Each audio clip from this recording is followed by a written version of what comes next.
The New Orleans Saints kick off their 2022 season against a familiar foe, division rival in the Atlanta Falcons. It's a new era for the Saints as they start things off with their new head coach, Dennis Allen. I'm Erin Summers, joined by John DeShazer. Welcome into our Saints Game Day Live pregame show. John, I mentioned it. It's the first game for head coach Dennis Allen. How have you seen him put his stamp on this team so far? Well, not really his first rodeo. I'm sure behind the scenes he implemented some of the things that he learned from his days in Oakland with the Raiders. But mostly it's been procedural changes, schedule changes, things behind the scenes. Nothing drastic in terms of practice and the way they work, and they got in a ton of work now. I think they probably did work a little bit more outside in training camp than they might have under Coach Sean Payton. They use the indoor facility a little bit more. Dennis Allen, a Texas boy, he loves the heat, so he wanted to get him outside and kind of toughen him up. He believes there is something to that element, but certainly I think mostly it was structural behind the scenes as opposed to being things that you could physically see. I think the team is extremely fired up. They've been behind Dennis Allen throughout camp, very excited to have him as their new leader this season. I know the fans are excited as well. It's the 106th time that the Falcons and the Saints meet. They're very familiar with each other. We beat them down the season last year, 30-20. However, Jameis Winston wasn't the quarterback in that one. Marcus Mariota, the Falcons' new quarterback, not playing in that one. It was Matt Ryan.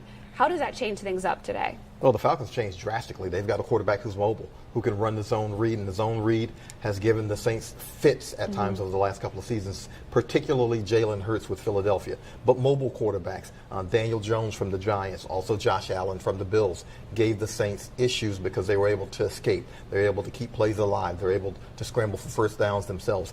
Mariota gives you that element if you're the Falcons. The Saints knew exactly where Matt Ryan was going to be. He was going to be in the pocket. Cam Jordan certainly knew. He sacked him 23 times. That's an NFL record for one player against another.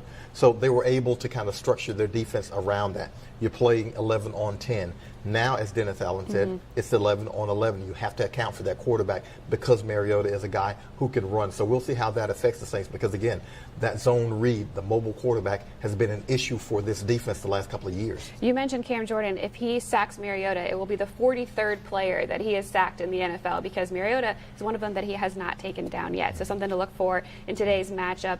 We're going to take a look at the inactives presented by Acadian Ambulance.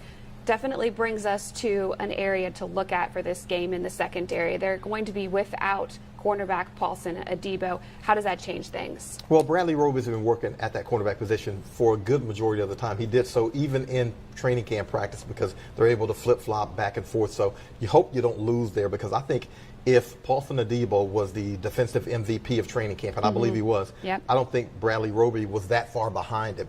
Bradley Roby can play the corner, he can play the nickel, but if you don't have Paulson Adebo and you have the trade of Chauncey Gardner-Johnson, well, that digs into the depth of that unit. So Bradley Roby steps in at the cornerback. You expect P.J. Williams to come in at the nickel, and probably you'll see a little bit more of Alontae Taylor than you might have if Paulson Adebo had been healthy.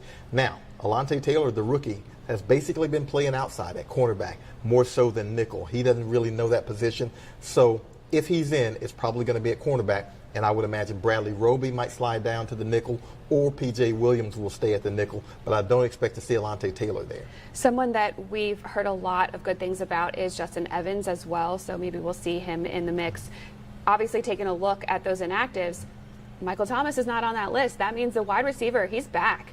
How much more versatile, explosive can that make this offense? Well, he totally changed the offense because now suddenly you can't put everyone in the box and wait for Alvin Kamara. You've got to account for Michael Thomas. And as well, you have Jarvis Landry and you have Chris Olave. So that should alleviate some of the pressure that they might see.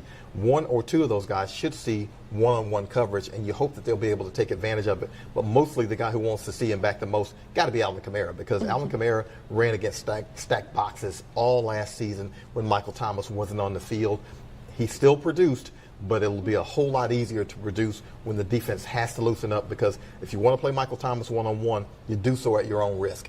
Definitely going to make life a lot easier for Alvin Kamara and Jameis Winston, who comes back off of that ACL, MCL injury. He's really excited, raring to go, and excited to have Thomas out there as an option. It's going to be a really fun matchup in Atlanta. We'll be back after the game with Todd Graffinini, who is on site there to talk post-game analysis. Hopefully it is a Saints win. We'll have sound from head coach Dennis Allen and players. Don't forget, this one starts at 12 o'clock noon on Fox. Kenny Albert, Jonathan Vilma, Shannon Spake will have the call. So we'll see you right here.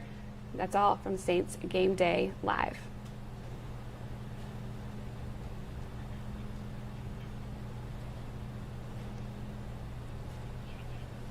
Good. I think my phone died. Or it didn't die. I dropped the call, I guess.